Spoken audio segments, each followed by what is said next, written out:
Okay, the topic of today is the 3 factors necessary for highest or higher performance. Let's say you've got a revenue or sales team, a product delivery org, maybe it's your organization at large, that you believe can and should and must be operating at higher levels. Perhaps it's just yourself or someone else individually in your organization. What's necessary to create higher performance? Well, it's a lot of things, all of which can be boiled down into 3 pillars. Let's take a look at that now. I'm going to go over here and whiteboard this out. The first pillar of this is clarity, and that comes in 3 areas. It's clarity around where you are and where you want to go. So you say you want higher or highest performance. What does that actually look like? How will you know once you've achieved it? 2, factors at play. You want clarity on the limiting dynamics. If you're here and you want to get there, let's get clear on those things that you believe are limiting your performance, or they need to be considered in light of performance at large. And thirdly, clarity on what's worked for you in the past, so the wheel doesn't need to be reinvented, and what's worked for others as well, and what's known and tried and true models for higher performance in this area. Let's bring together those 2 things, what works for you, what's worked for others, and create clarity on those options that you may select from. So that's clarity. Now, the second piece of this is also clarity around something.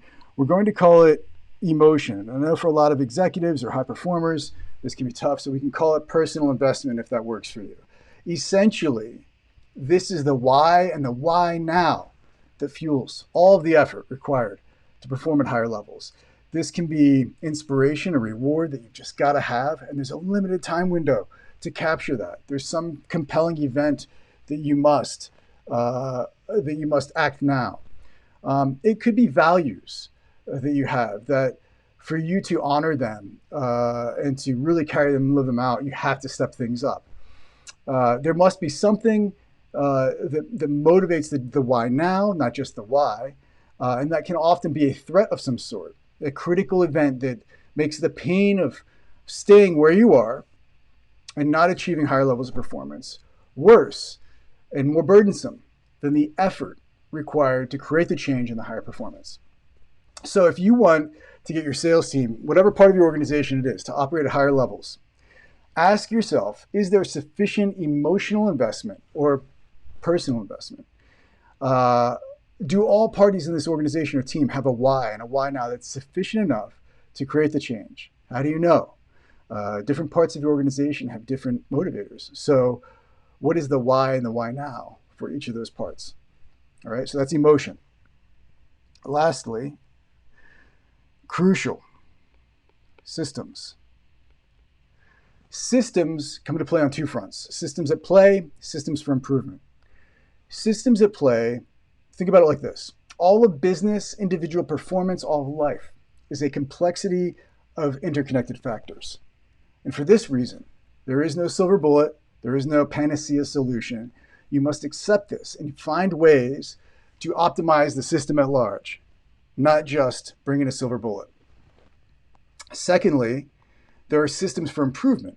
So there's this great quote, I think I first read it in Atomic Habits, but it's that we don't rise to the level of our goals, we fall to the level of our systems, meaning that those performing at the highest levels versus those performing with mediocrity, they have the same goals, which is to win, to be great.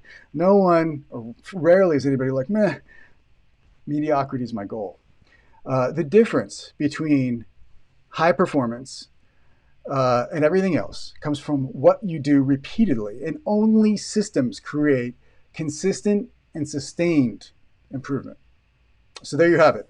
3 pillars right here. 4, high performance, clarity, emotion or personal investment, and systems. And so now you need your organization or yourself to operate at higher levels. Great. Here's what you do.